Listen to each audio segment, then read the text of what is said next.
समाजाचे पुनरुत्थान करण्यासाठी अशा अनेक लोकांनी जो जन्म घेतलेला आहे त्यापैकीच एक असलेले डॉक्टर बाबासाहेब आंबेडकर यांची आज जयंती आहे। खरं म्हणजे काही लोक विशेष कोट्यातली असतात, विशेष बुद्धिमत्ता प्राप्त घेऊन जन्माला येतात आणि त्या बुद्धिमत्तेचा उपयोग स्वतःसाठी न करता समाजासाठी करतात। असे महापुरुष म्हणजे डॉक्टर बाबासाहेब आंबेडकर। आपल्याला जे मिळालेलं आहे ते राष्ट्राप्रती समर्पण करावं, आपल्याला जे मिळालेलं आहे ते समाजाप्रती खर्च करावं, अशी ज्यांची भूमिका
अशिक्षित माणसावर अन्याय होतो। 4 लोक जर उभे राहिले, 4 लोकांपैकी जो शिकलेला माणूस आहे त्याला माणूस घाबरतो आणि गरीब अशिक्षित माणसाला त्याच्यावर नेहमी अन्याय होतो। म्हणून काय करायचं, शिकायचं, संघर्ष करायचे, याचा अर्थ कष्ट करायचे। संघर्ष करायचा याचा अर्थ वाद घालायचा नाही, कष्ट करायचं, स्वतःची संघर्ष असतो आणि शिका, संघर्ष करा आणि संघटित। आदेश कुणाचा आहे? माझा आहे, आपला म्हणायचा नाही।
गावचे आदर्श नागरिक सर्वसाबा वाघ यांनी याला 100 रुपयाचं बक्षीस दिलेलं आहे आणि सरपंच त्यांनी ते बक्षीस द्यावं अशी त्यांची इच्छा आहे।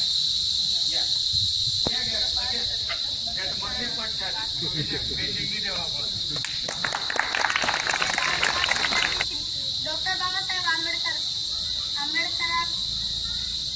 2 शब्द सांगणार आहे मी, ते तुम्ही त्यांच्या चित्ताने ऐकावे अशी माझी नम्र विनंती। करून जीवनाचे रान दिला सर्वांना समृद्ध मान, अशी बिंबरावांची शान, भल्या भल्यांची युक्तिमान। धन्यवाद।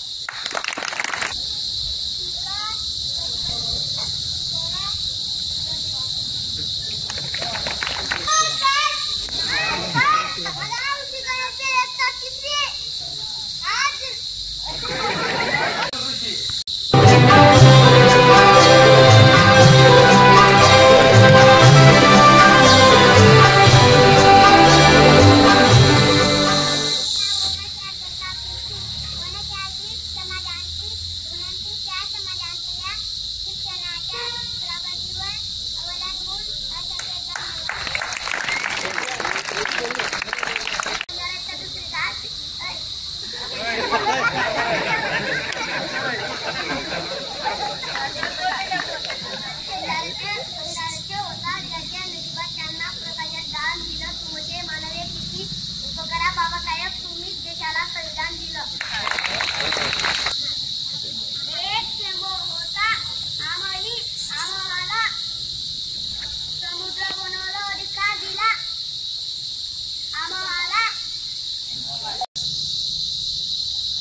नाराज करू